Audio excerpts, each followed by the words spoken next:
Bupati Siak Samsuar menghadiri acara pencanangan Kecamatan Siak Gemar Berhias. Selain Bupati, tampak hadir Kadis Tanaman Pangan dan Hortikultura Robiati.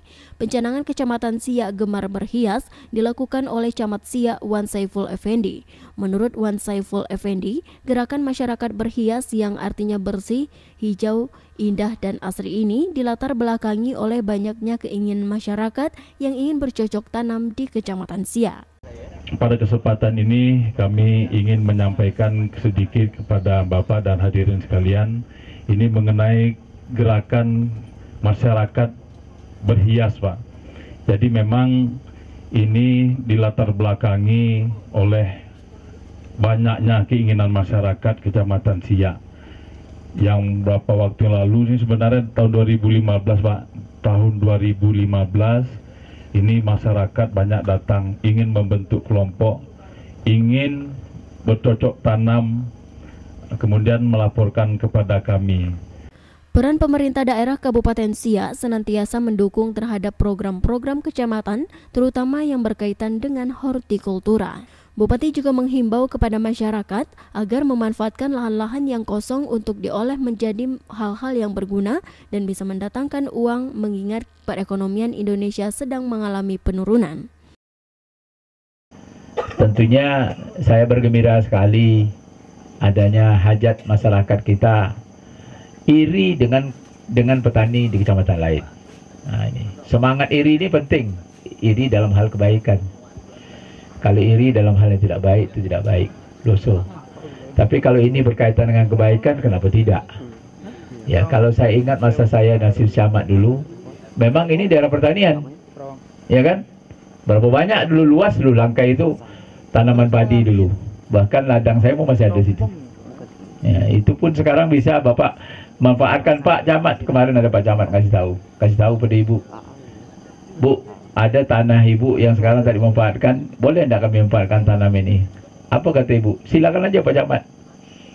Jadi Pak Camat bilang, yalah Pak, nanti kami lapor dengan Bapak dulu. Kata Pak Ibu, tak perlu lapor-lapor, kata Ibu. Arti didorong oleh Ibu. Jangan Ibu bilang sama saya, Pak Camat nak buat gitu, silakan aja saya bilang itu. Yang penting itu bisa bermanfaat. Karena tentunya ini kami masih melihat di Siak ini masih banyak tanah terlantar. Usai acara, Bupati Siak didampingi Kadis Tanaman Pangan dan Hortikultura serta Camat Siak menyerahkan bantuan 1 unit traktor kepada kelompok Tani Maju bersama Kecamatan Siak dan dilanjutkan dengan panen semangka yang berlokasi di Desa Dusun Belantik. Usai melakukan panen semangka, Kadis Tanaman Pangan dan Hortikultura Robiati menghimbau kepada masyarakat yang memiliki lahan-lahan kosong agar dimanfaatkan. Namun jika ada masyarakat yang ingin memohon bantuan berupa bibit dan pupuk serta lain sebagainya, bisa diajukan langsung ke Dinas Tanaman Pangan dan Hortikultura dengan cara membuat proposal terlebih dahulu. Memang sekarang program pembangunan pertanian, tanaman pangan dan hortikultura ini merupakan salah satu program nawacitanya Presiden Republik Indonesia, di mana prioritas utamanya dalam rangka pencapaian swasembada pangan. Nah, pangan ini kan tidak hanya padi, tapi juga tanaman palawija dan hortikultura lainnya. Nah, mengenai masalah sarana dan prasarana, saprodi, benih, pupuk dan ini, memang kalau masyarakat memiliki lahan tapi belum mampu untuk membeli benih, bibit atau katakanlah pupuk, tolong diajukan ke Dinas Tanaman Pangan proposal untuk mendapatkan bantuan tersebut. Nah, proposal tersebut tentunya harus diketahui oleh ketua kelompok beserta anggota, kemudian kepala kampung, pengulu, kemudian PPL, kepala UPTD dan kepala UPTB, kemudian diketahui oleh camat, diajukanlah kepada Pak Bupati, tembusan kepada Dinas Tanaman Pangan dan Hortikultura. Insya Allah kami akan mencoba memenuhi kebutuhan sarana produksi ini tidak hanya melalui dana APBD Kabupaten, tapi juga melalui APBD Provinsi dan melalui program APBN. Kemudian juga tidak kalahnya, kami tidak bosan-bosannya juga memohon bantuan melalui program CSR-nya pihak-pihak perusahaan yang beroperasi di sekitar Kabupaten Siak. Ya Bu, mungkin bagi masyarakat awam kan tak mau ribet gitu Bu, dengan mengajukan proposal atau gimana, mungkin ada solusi lain Bu dari karena ini memang sudah ketentuan aturan dan dasar hukum.